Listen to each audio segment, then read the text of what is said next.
하나님을 찬양합니다. 이 추수감사절은 기독교, 개신교 쪽에서 한 3대 명절로 아주 큰 절기가 되겠습니다. 그 추수감사절, 우리나라의 추수감사절은 선교사를 통하여 우리나라에 추수감사절이 들어와서 지내게 되었고, 그 선교사들을 보내주신 미국에서 추수감사절이 처음으로 시작되었습니다. 추수감사절은 지금부터 한 1620년, 21년, 405년 전에, 지금부터 한 405년 전입니다. 405년 전에 영국에서 신앙의 자유를 찾아 그 미국 신대륙으로 메이플라워 조그마한 배를 타고 1620년 8월 5일 출발했다고 기록되어 있습니다. 8월 5일 102명이 배를 타고 영국을 출발하여 미국으로 향하였으나, 신대륙을 향하였으나 배가 고장이 나서 다시 돌아가서 수리하고 1620년 9월 6일 다시 출발하여 미국 그 서부 해안에 지금 머서추세츠주의 플리머스라는 데 도착을 했는데, 그 도착한 날짜가 1620년 11월 16일입니다. 바로 오늘이 미국의 이 메이플라워가 미국 신대륙 플리머스 해변에 도착한 그 날짜가 되겠습니다. 그래서 오늘은 공교롭게도 추수감사절이면서 영국의 청교도들이 미국에 도착한 11월 16 겹치게 되었습니다. 그래서 오늘 또 겹치게 해주신 하나님을 찬양합니다. 그래서 추수감사절을, 사실은 이게 큰 명절인데, 개신교의 3대 명절인데, 이 추수감사절은 이 한 해 동안에 그 풍성한 추수를 하나님께 그 은혜를 감사드리는 이름 그대로 추수감사절입니다. 그 미국 그 신대륙에 도착을 해서 청교도들이 이제 농사를 지어야 되는데, 처음 도착해서 그 농사 짓는 방법도 모르고 뭐 여러 가지 그 어려운 점이 많았지만, 그 인디언 중에 인디언과 소통을 하고 이제 현지 사정을 좀 알고 농사도 짓고 해야 될 텐데, 마침 거기 인디언 중에 영어를 잘하는 사람이 딱 한 사람이 있었답니다. 그 사람 이름이 스쿠안토라는 사람인데, 그 스쿠안토라는 사람의 그 도움으로 옥수수 농사하는 법, 또 고기 잡는 법, 그런 법을 이제 배우고 같이 이렇게 소통하면서 한 해 동안 농사를 잘 짓고, 그 이듬해 1621년 가을에 풍성한 수확을 거두고 하나님께 감사하는 그 잔치를 했는데, 그 자리에 이제 인디언들을 초청해서 같이 이렇게 그 은혜를 나누는 그 사건이 기원이 되어서 1863년에 링컨 대통령 시절에 미국의 공휴일로 추수감사절을 11월 넷째 주 목요일 날 미국의 공휴일로 선포하고, 그때부터 지금까지 공휴일로 지금 지내오고 있습니다. 그런데 이 추수감사절이 이렇게 지내게 된 그 과정을 보면, 그 중에 특히 좀 주목할 수 있는 것은 그 인디언 그 시절, 지금부터 405년 전에 그 인디언들 중에 어떻게 한 사람, 영어를 잘하는 한 사람이 거기 기다리고 있었을까? 그게 저는 상당히 좀 이상하게 생각하고, 이게 뭔가 그 요셉을 하나님이 먼저 애굽에 보내고 나중에 야곱의 70명 가족들을 애굽으로 이주해서 430년 동안 그 70명 이주한 애굽의 가족들이 한 200만 명 이상, 장정만 60만 명이니까 애굽에 200만 명 이상의 그 백성으로 풀어나게 하신 그 하나님의 미리 예비하시는 그 하나님의 섭리가 여기도 작용하지 않았느냐. 그래서 저는 그렇게 생각합니다. 왜냐하면 그 인디언, 그 스쿠안토라는 인디언이 1614년에 영국 사람한테 우연히 잡혀가지고 영국으로 끌려가서 영국에서 노예 생활을 했답니다. 했는데 1600 노예 생활을 하다가 스페인을 거쳐서 다시 그 자기 고향에 돌아온 것이 1619년입니다. 그러니까 메이플라워가 미국에 도착하기 딱 1년 전에 자기 고향에 와서 딱 대기하고 있습니다. 근데 그 인디언은 영국에서 노예 생활을 했기 때문에 영어 소통에 아주 능통하고 또 스페인을 거쳐서 이렇게 그때는 이제 스페인하고 신대륙 간에 아마 왕래가 좀 있었던 것 같습니다. 그래서 자기 고향에 돌아와서 그렇게 대기하고 있었는데 그래서 저는 생각에 하나님께서 미리 그 예비하신 하나님, 야훼 이레 미리 예비하신 하나님께서 스쿠안토라는 그 청년을 영국 사람에 잡히게 하고 영국에 끌려가서 노예로 팔려서 노예 생활을 하다가 다시 스페인에 또 팔려가서 스페인에서 노예 생활을 하다가 스페인에서 이제 미국으로 자기 고향으로 돌아오게 한 것이죠. 그래서 저는 그것이 이제 하나님의 섭리가 아닌가. 그러니까 하나님이 우리 일상생활에서 하나님을 우리가 느끼지 못합니다. 하나님 눈에 안 보이시고 영이시기 때문에 우리 눈에는 볼 수가 없습니다. 그 하나님을 볼 수 없지만 하나님께서는 그렇게 세세하게 우리 일상에서 이렇게 섭리하고 계신다는 것. 그거를 요 자그마한 사건 하나에서도 저는 그거를 느낄 수가 있었습니다. 그래서 사실은 이 추수감사절, 오늘 설교 제목이 이 추수감사절과 예수님, 제가 이름을 그렇게 정했는데 하나님은 여러 가지 방법으로 섭리하시지만 특히 절기를 통하여 그 하나님의 그 인류 구원, 인간 구원하는 그 구속사의 시간표에 따라 일하시는 그 예수님을 예표하는 그 절기를 주셨습니다. 그래서 이 유대인들이 전통적으로 지키는 절기가 7대 절기가 있는데 그 중에 우리 추수감사절과 가장 가까운 절기가 7대 절기 중에 제일 마지막 초막절입니다. 그래서 7대 절기, 하나님께서 유대인에게 주신 7대 절기, 그 7대 절기를 하나님께 주셨는데 그 주신 시점이 지금부터 3,500년 전입니다. 3,500년 전에 하나님께서 모세오경 출애굽기, 레위기, 민수기, 신명기에다가 기록을 해서 우리에게 절기를 주셨습니다. 그런데 그 절기를 그때 3,500년 전에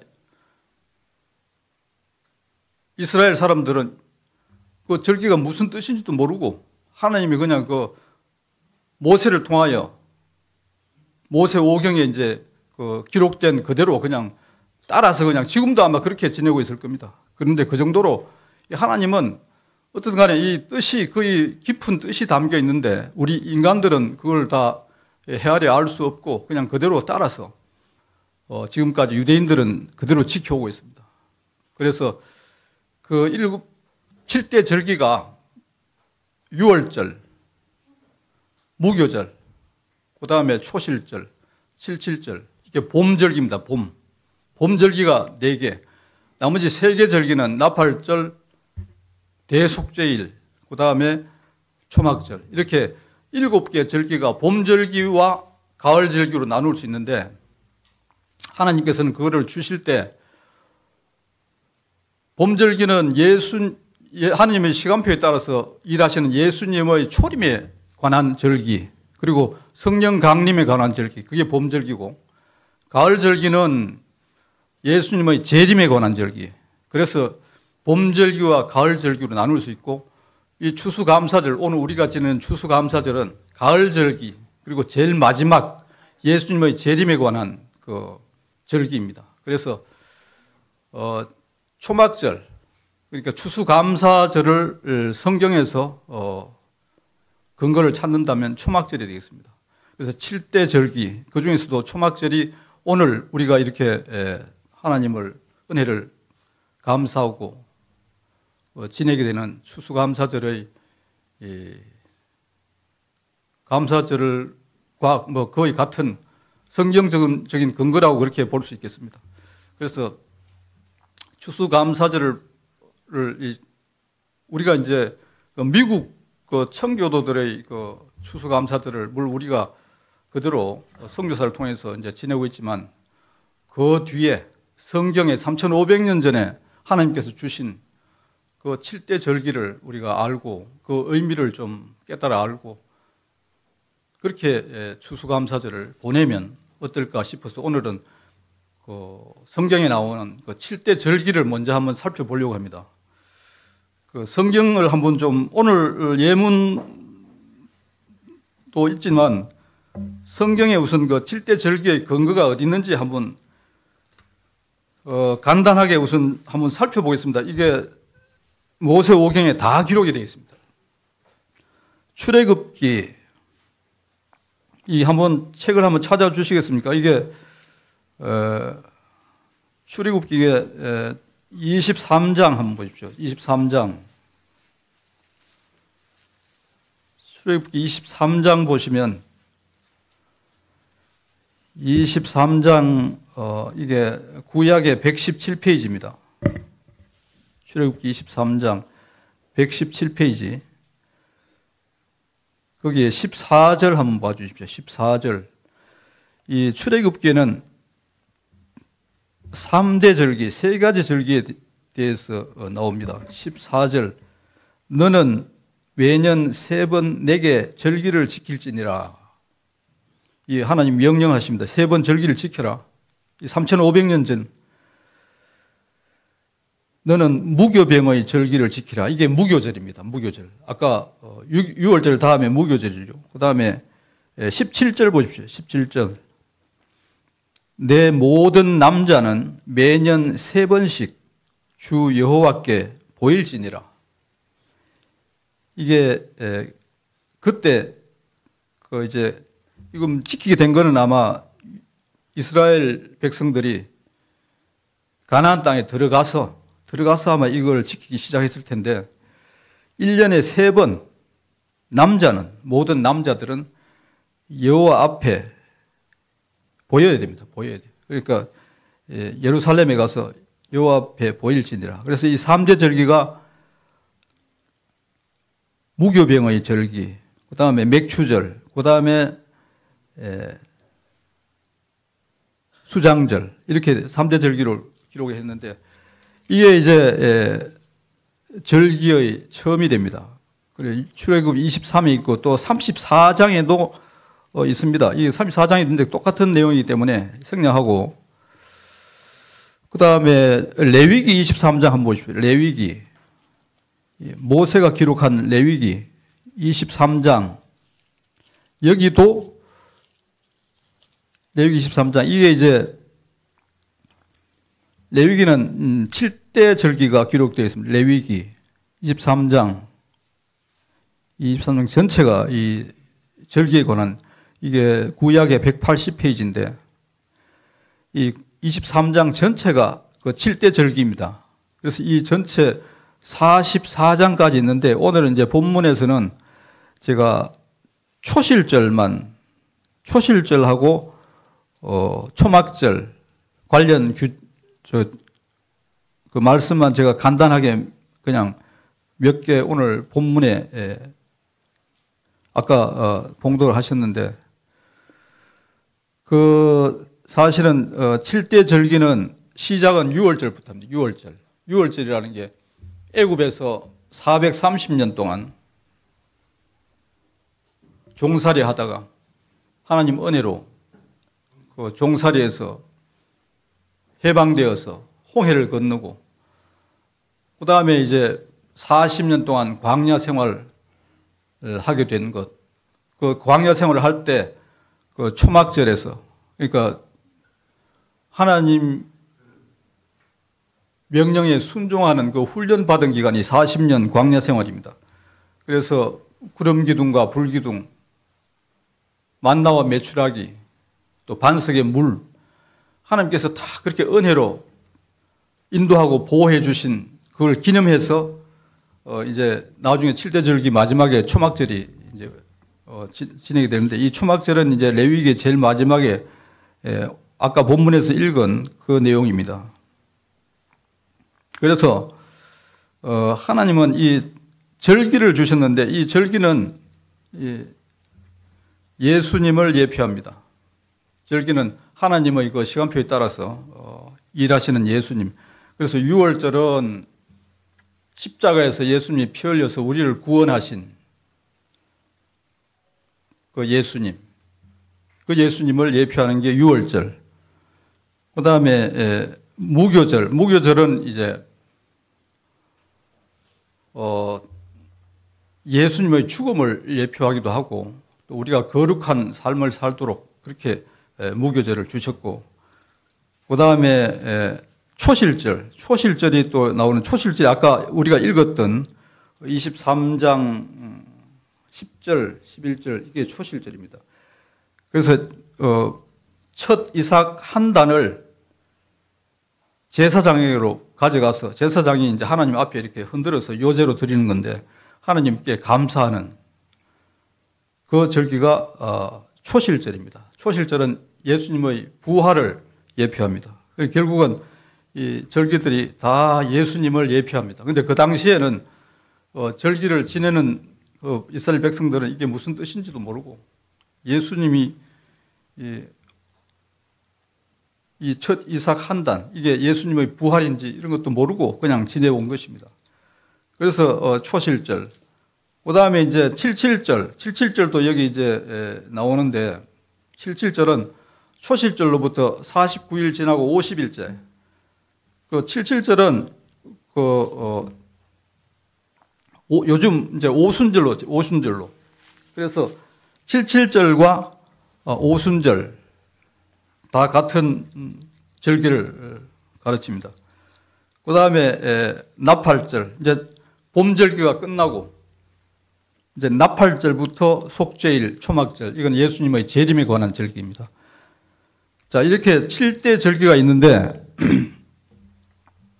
7대 절기 중에서 오늘은 이제 추수감사절을 가장 가까운 절기가 이제 아까 말씀대로 초막절이라고 했습니다. 이제 초막절.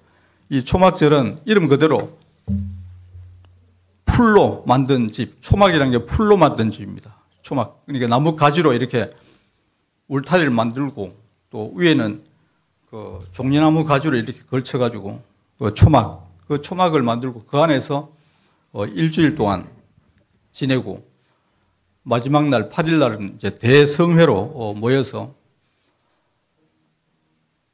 그 유대인들 그 모세 5경을 1년 동안 읽은 그 책거리 하는 날이 8일째. 책거리 하고 또 기도합니다. 그게 8일째인데, 이게 초막절이라는 것은 유대인 그 절기 중에서도 7대 절기 중에서 제일 마지막에 나오는 절기고 또 제일 큰 명절입니다. 그래서 초막절의 그 하나님께서 이 초막절을 주신 의미를 조금 더 이제 깊이 들어가 보면은 이 초막절은 제일 첫 번째 의미는 뭐니 해도 이 추수 오늘날처럼 그 당시에 이제 그 하나님께서 이른비 늦은비로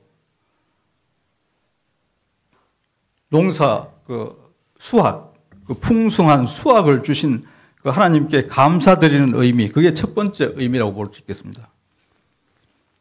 그래서 여기 이 본문에 보시면 23장 아까 본문에 읽은 대로 39절 너희가 토지 소산 거두기를 마치거든 일곱째 달 15날부터, 그러니까 7째 달, 이게 유대력으로, 유대력이 아니라 그 성력으로 7월 15일부터 1회 동안 여호와의 절기를 지키되 첫날에도 안식하고 8째 날에도 안식하고, 그리고 그 중간에는 이제 제사를 드리죠. 첫날에는 너희가 아름다운 나무 실과와 종려나무 가지와 무성한 나무 가지와 신의 버들을 취하여 너희 하나님 여호와 앞에서 1회 동안 즐거워할 것이라.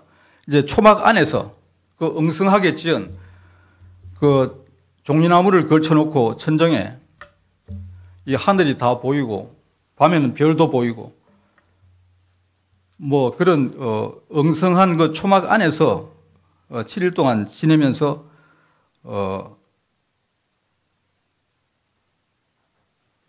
여호와 앞에서 1회 동안 즐거워할 것이라.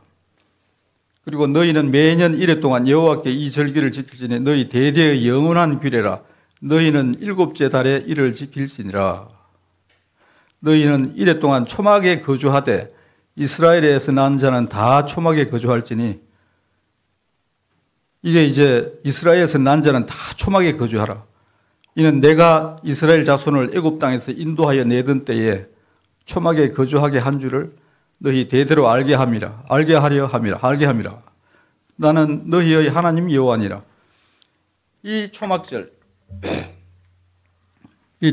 이제 첫 번째 의미는 추수감사의 의미. 여기서 이제 아름다운 나무 실과, 요즘도 유대인들은 이 초막절을 성대하게 지키는데, 그 나무 실과가 이게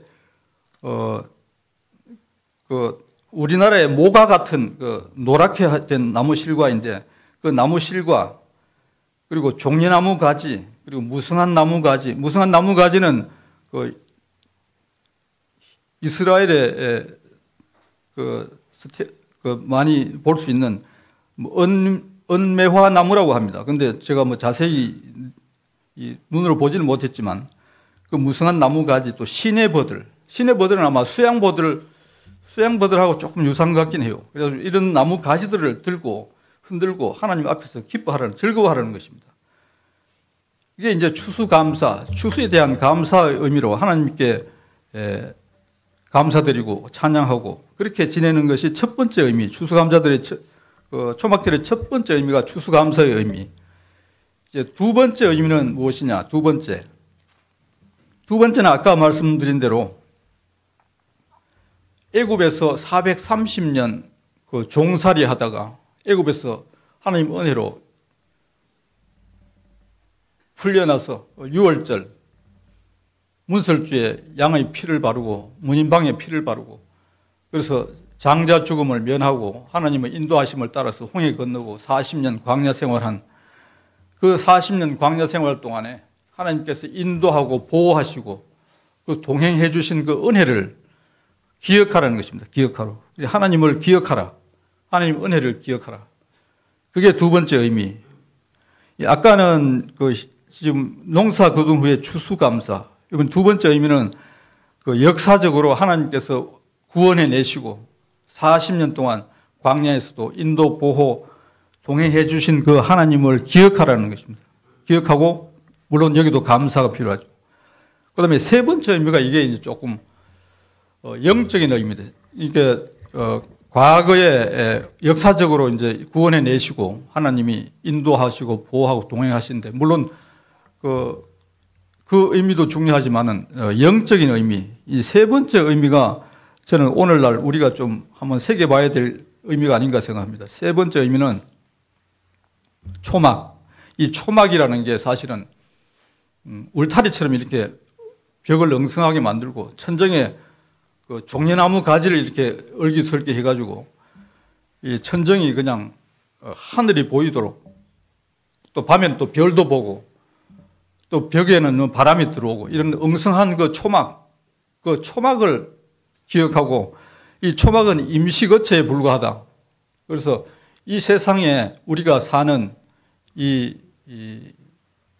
세상 환경, 이것도 임시거처에 불과하고, 또 우리 자신, 나 자신이 초막이다, 초막. 그러니까 나 자신이 이제 나이가 들면 이제 머리도 빠져서 머리도 엉성하게 되고 뭐 다리도 아프고 몸도 아프고 뭐 이렇게 우리 나 자신이 초막이다. 우리가 현재 거하고 있는 이 육신의 장막 이게 초막에 불과하다. 하지만 우리가 우리 안에 우리 하나님이 와 계신다는 거 그걸 항상 잊지 말고 기억하고 우리 하나님이 내주하시는 성전 삼고 내주하시는 겉으로 보기에는 우리가 낡은 엉성한 초막에 불과하지만 하나님께서 우리 안에 계시고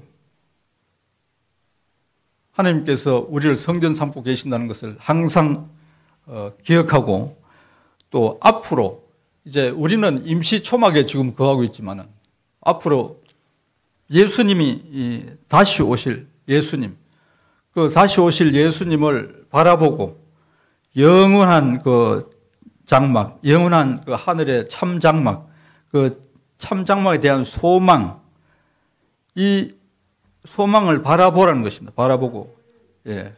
그래서 우리가 임시 거처에 불과한 우리 내 육신이지만 앞으로 이제 이 초막을 벗어나서 예수님 다시 오시면 그 부활된 그 영체, 부활된 영체로서 그 영원히 하나님 보좌 앞에 하나님 왕국으로 들어가서 영원한 그 영생을 누리게 된다. 그걸 항상 바라보고 소망하라는 것입니다. 예. 그런 뜻이 이제 세 번째. 그래서 저는 이 세 가지 의미 중에서 오늘 우리가 이 세상을 살지만은 이 초막 같은 이 세상, 초막 같은 나 육신 안에 하나님을 모시고 우리가 살기 때문에 우리가 이 광야 같은 세상을 이겨내라는 것입니다. 하나님은 우리 안에 와 계시기 때문에 우리가 이 광야 같은 요즘 오늘날 세상을 이겨내라는 것입니다. 그걸 기억하고 하나님이 우리가 임시 거처에 불과하지만 하나님이 와 계시고 또 하나님의 도우심으로 그 광야 같은 세상을 이겨내고 다시 오실 메시아를 예수 그리스도를 바라보고 영원히 거할 그 참 장막을 바라보고 소망하고 그렇게 세상 광야를 이겨내라는 그 의미가 세 번째 의미라고 하겠습니다. 그래서 이제 세 가지 의미로 제가 정리를 해보았는데 물론 개인 제 주관적인 것이긴 하지만 저는 이제 세 가지 의미로 했고 자 이제 이 장막이라는 것, 이 장막이라는 게 히브리어로 수콧입니다. 수콧. 히브리어로 수콧이라고 하는데 수콧은 장막, 초막 이렇게 번역이 되는데 임시 거주처입니다. 임시 거주처. 그래서 임시 거주처 장막에서 이제 하루 이틀 우리가 캠핑하는 거는 물론 할 수 있겠지만 40년 동안 그 엉성한 장막에서 거주한다는 진짜 참 어려운 일입니다. 그런데 이스라엘 백성들은 40년 동안 그 장막 안에서 거주하면서 그 뜨돌이 생활을 40년 동안 한 것이죠. 그래서 이 이스라엘 백성들로는 그 40년 광야 생활이 굉장히 고통스럽고 그때로서는 좀 어려웠지만 하나님 입장에서 보실 때 그 예레미야 2장 2절에 그 하나님이 보시는 그 광야 생활 40년 하나님은 그 40년 그 뜨돌이 생활을 하나님은 물론 이제 이스라엘 백성들을 순종하도록 훈련시키는 과정으로 보셨겠지만 하나님이 기록하신 내용은 예레미야서 2장 2절에 청년 때의 인애와 신혼 때의 사랑으로 기억한다 그랬습니다. 그러니까 우리 이스라엘 백성 입장에서는 고통스러운 그 40년 초막 생활 40년 그 자관 어려운 시절이었지만 하나님께서 보실 때 그 신혼 때의 사랑으로 기억한다. 하나님은 언약 백성과 하나님과의 관계를 결혼 관계로 봅니다. 결혼 관계. 그래서 신혼 때의 그 사랑으로 하나님은 이스라엘 백성을 인도하고 보호하고 그렇게 이끌어서 이제 나중에 가나안 땅으로 들여보내셨는데 자, 오늘 보는 이 관점이 하나님은 우리하고 완전히 다릅니다. 그래서 하나님을 우리가 기억해야 될 것입니다. 그 하나님은 그리고 또 이제 이 혼인 관계라는 건 이제 혼인은 보통 혼인 서약서를 하잖아요. 그래서 혼인 서약서는 그 모세 언약, 그러니까 시내산에서 하나님이 그 모세에게 주신 그 율법, 그 십계명, 그 혼인 서약, 그게 바로 이제 혼인 서약서입니다. 혼인 서약서. 그래서 하나님 우리를 혼인 관계로 보시는데, 그 성경 전체를 보면은 사실은 2장 창세기 2장 7절에 하나님이 흙으로 사람을 지으시고 거기 아담의 그 흙으로 사람을 지으시고 거기다 영을 불어 넣어 가지고 아담을 지으시고 거기 이제 갈비뼈를 뽑아서 그 갈비뼈로 여자를 만들고 하와를 만들고 아담과 하와가 같이 이렇게 가정을 이루고 그리고 이제 하나님과 교제를 시작합니다. 창세기에. 이렇게 하나님과의 그 관계를 시작했는데 이제 사탄의 꼬임에 빠져서 하와가 선악과를 먹고 그래서 아담이 먹고 그래서 선악과를 따먹는 사건, 그 선악과 사건 때문에 하나님과의 교제 관계가 이제 끊어집니다. 그래서 끊어지고 이제 하나님은 그에 대한 보응으로 사탄에게 창세기 3장 15절에 이제 원시복음, 공부 3장 15절에 원시복음, 3장 15절, 3장 15절 한번 찾아보셔도 되겠습니다. 15절에 창세기 앞부분의 4절,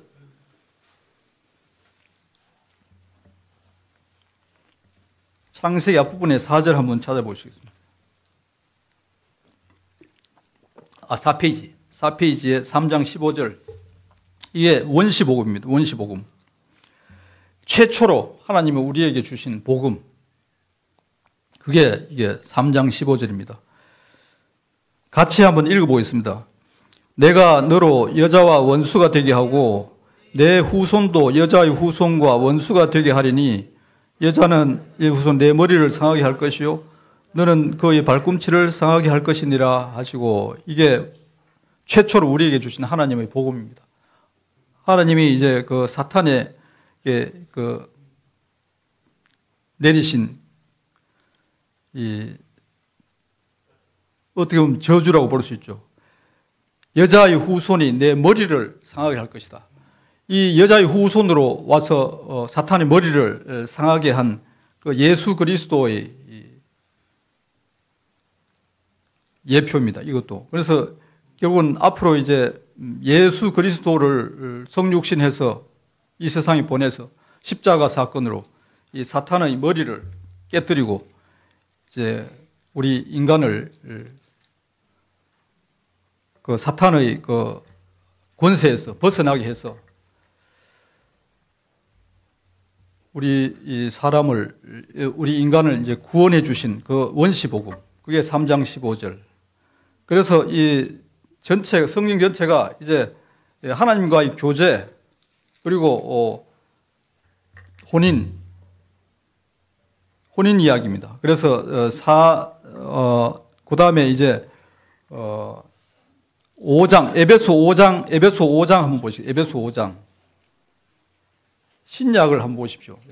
에베소 5장.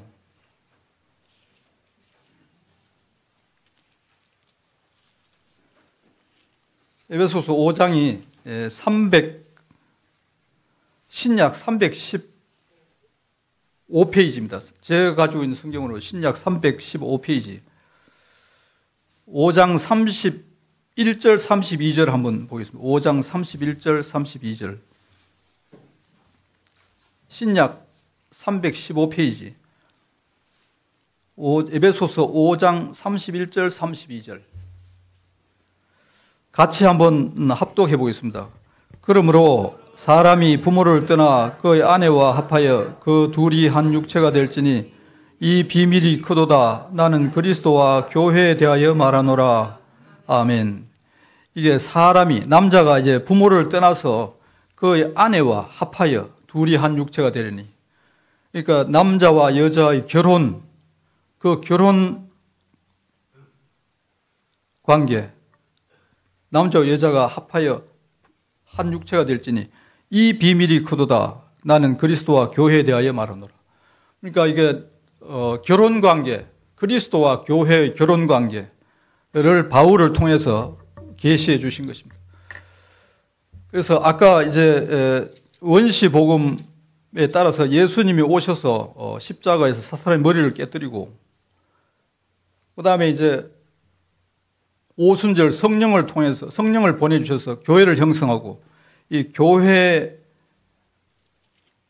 성령으로 하나 된 그 성도들, 그 성도들이 이제 나중에 계시록 19장 7절에 계시록 19장 7절에 이제 이게 성취됩니다. 성취. 지금 방금 읽어본 이 비밀이 크도다. 그리스도와 교회에 대하여 말하노라. 그리스도와 교회의 결혼이 성취되는 것이 계시록 19장 7절에 있습니다. 19장 7절. 그래서 계시록 19장 7절에 제가 한번 읽어드리겠습니다. 19장 7절. 우리가 즐거워하고 크게 기뻐하며 그에게 영광을 돌리세. 어린 양의 혼인 기약이 이르렀고 그의 아내가 자신을 준비하였으므로 그에게 빛나고 깨끗한 세마포 옷을 입도록 허락하셨으니 이 세마포 옷은 성도들의 옳은 행실이로다. 이 혼인잔치, 그리스도와 교회의 혼인잔치입니다. 교회는 이제 성령으로 하나 된 그 성도들이 그리스도와 그 혼인잔치 하는 그 성취되는 내용이 이 계시록 19장에 기록되어 있습니다. 그래서 계시록 19장에 혼인잔치를 하고, 그 다음에 천년왕국, 20장에 천년왕국, 그 다음에 백부자 심판을 거쳐서 21장에 이제 새하늘과 새 땅, 이 하늘에서 내려오고, 처음 있던 땅과 처음 있던 하늘과 처음 있던 바다는 다 없어집니다. 하나님이 그 창조 목적을 또 구속사를 다 성취했기 때문에 처음 있던 하늘과 땅과 바다는 다 없어집니다. 그래서 이제 성도들이 그 혼인 만찬에 참여하고 하나님의 예수 그리스도의 아내가 된 그 아내 또는 신부, 그 성도들이 알곡 성도들이 추수되어서 이제 천년왕국 지나고 백부자 심판을 지나서 영원한 천국으로 21장, 계시록 21장에 이제 새하늘과 새 땅, 새 예루살렘에서 영원한 생명을 누리는 것. 자, 21장, 계시록 21장도 한번 찾아보겠습니다. 21장 1절, 2절만 읽어보겠습니다. 같이 한번 읽어보겠습니다. 또 내가 새하늘과 새 땅을 보니 처음 하늘과 처음 땅이 없어졌고 바다도 다시 있지 않더라. 또 내가 보매 거룩한 성 새 예루살렘이 하늘로부터 하늘에서 내려오니 그 준비한 것이 신부가 남편을 위하여 단장한 것 같더라. 자, 이게 이제 그 그리스도와 교회의 결혼에 대한 그 비밀이 성취되고 이제 하늘에서 이제 새 하늘과 새 땅이 내려오고 처음 하늘과 처음 땅, 바다가 이제 다시는 있지 않더라. 이게 성경 전체의 어떻게 보면 하나의 스토리, 이야기, 혼인 이야기라고 저는 그렇게 보는데, 자, 그래서 그러면 이 전체 그 혼인 이야기, 성경에 나오는 혼인 이야기 중에서 초막절은 어떤 위치에 있느냐? 초막절은 다른 이름으로 수장절이라고 부르기도 합니다. 수장절. 이 수장절은 추수해서 저장한다. 이 수장절인데, 알곡 성도를 추수해서 저장하는 그 의미를 가지고 있습니다. 그래서 추수감사절, 그리고 초막절, 추수해서 저장한다. 물론 이제 우리가 곡식, 과일, 열매 이런 것을 추수해서 저장하지만은 영적인 의미로는 알곡 성도들을 추수해서 혼인 만찬에 참여하고, 그리고 천년왕국을 지나서 백부자 심판 거쳐서 이제 영원한 새하늘과 새 땅, 새 예루살렘에 영원히 거하도록 하신다는 그 하나님의 그 말씀이라고 보겠습니다. 그래서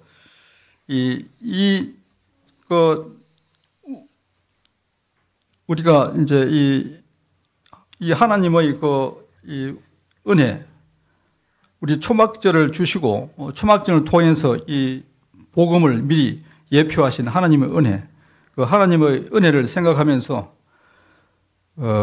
우리 추수감사절을 지내야 될 것으로 생각합니다. 그래서 이제 결론적으로 이 초막절에 대한 그 결론이 되겠습니다. 결론적으로 스가랴서에 보시면 스가랴, 이것도 한번 찾아보시는 게 좋을 것 같습니다. 스가랴서 14장 16절 보입니다. 스가랴서, 이것도 그 구약의 스가랴서, 구약의 아주 마지막 부분이 있습니다. 마지막. 스가랴서 14장 보십시오. 14장. 예, 구약의 제일 마지막 1325페이지에 있네요.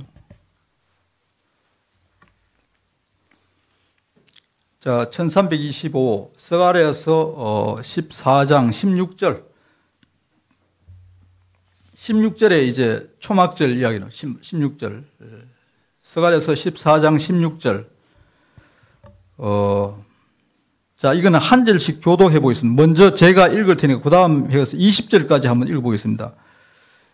제가 16절부터 읽겠습니다. 예루살렘을 치러왔던 이방 나라들 중에 남은 자가 해마다 올라와서 그 왕 만군의 여호와께 경배하며 초막절을 지킬 것이라.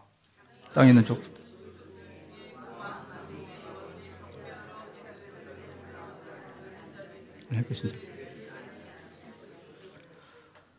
만일 애굽 족속이 올라오지 아니할 때에는 비 내림이 있지 아니하리니 여호와께서 초막절을 지키러 올라오지 아니하는 이방 나라 사람을 치시는 재앙을 그에게 내리실 것이라.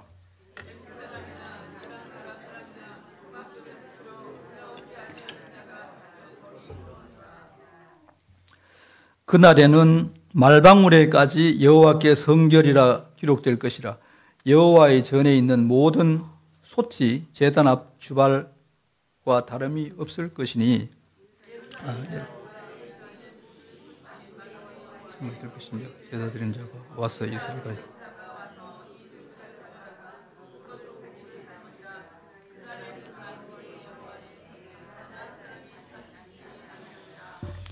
자, 이 내용은 그 요지는 초막절을 지키러 올라오지 않으면 비를 내리지 아니하고 그다음에 재앙으로 치시겠다는 겁니다. 그러니까 이방 나라도 포함해서 우리 대한민국을 포함해서 전 세계 모든 민족이 초막절을 안 지키는 자들에게는 비를 내리지 않겠다. 비라는 게 이게 은혜의 단비, 은혜를 내려주지 않겠다. 그리고 재앙으로 치겠다. 이 하나님이 무시무시한 말씀을 스가랴를 통해서, 이 스가랴가 사실은 이 선지자 스가랴를 세운 하나님의 목적은 이스라엘 백성이 70년 동안 바벨론 포로로 잡혀갔다가 다시 돌아와서 성전을 짓기 시작했, 주전 536년에 성전을 짓기 시작했는데 성전이 그 사마리아인들의 방해로, 회방으로 중단이 돼서 16년 동안 중단이 되어 있습니다. 그래서 하나님은 선지자 학개와 스가랴를 세워가지고 주전 520년에 세워가지고 성전 재건을 촉구하는 그런 목적으로 세우신 선지자인데, 그 학개는 조금 이제 물리적인 면, 그러니까 그런 조금 그 관점이 조금 다르긴 하지만 저건 성전 재건을 위해서 세우신 선지자인데, 그 선지자를 통해서 이렇게 초막절에 관한 말씀을 주신 것입니다. 이게 이방 민족을 포함한다는 거, 이게 사실은 좀 주목해야 될 부분입니다. 그래서 우리도, 대한민국도 초막절을 지켜야지 은혜의 단비를 받을 수 있고, 또 재앙을 면할 수 있는 것입니다. 그래서 저는 우리가 추수감사절을 지키지만 우리가 이 초막절을 기억하고 하나님의 말씀을 기억하고 그래서 하나님의 은혜를 받아 누리는 저희가 되기를 원합니다. 자, 그리고 예수님도 초막절을 지키셨습니다. 예수님이 오셔서 공생애 동안에 초막절을 지킨 그 내용이 요한복음이죠. 요한복음은 아마 다들 잘 아실 텐데 요한복음 7장 한번 보시죠. 7장. 요한복음 7장에 보시면 예수님이 초막절을 지켰다는 내용이 나옵니다.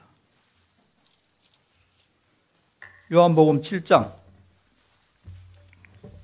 7장 한번 찾아보십시오. 155페이지에 있네요. 신약 155페이지. 자, 7장 37절 한번 보십시오. 37절. 37절에서 39절까지 이 한 절씩 교도하고 있습니다. 제가 먼저 37절부터 시작하겠습니다. 37절부터 39절까지 명절 끝날, 곧 큰 날, 이게 바로 초막절입니다.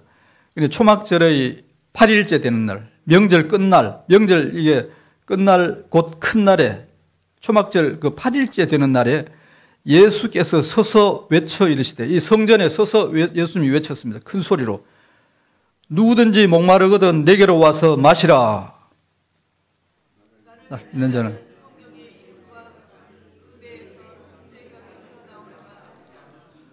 이는 그를 믿는 자들이 받을 성령을 가리켜 말씀하신 것이라. 이 하나님이 이 초막절을, 예수님이 초막절을 지키셨다는 거, 또 초막절 명절 끝날 그 8일째 되는 날에 성전에 서서 이렇게 큰 소리로 외친 내용입니다. 누구든지 목마르거든 내게로 와서 마시라. 나를 믿는 자는 성경의 이름과 같이 그 배에서 생수의 강이 흘러나오리라. 이 생수, 밑에 바로 또 주석까지 붙은 이 생수는 믿는 자들이 받을 성령을 가리켜 말씀하신 것이라.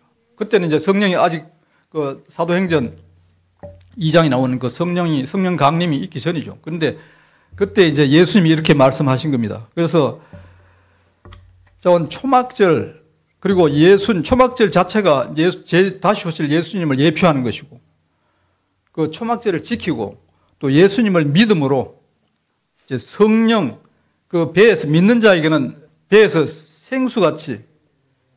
생수의 강같이 이 성령이 흘러나오리라. 이렇게 예수님이 직접 말씀하셨습니다. 그 정도로 이 초막절 예수님이 지키고, 또 예수님께서 이런 말씀을 성전에 서서 큰 소리로 외칠 정도로 이 초막절은 아주 중요한 절기이자 우리 이방 민족들도 기억하고 지켜야 할 명절로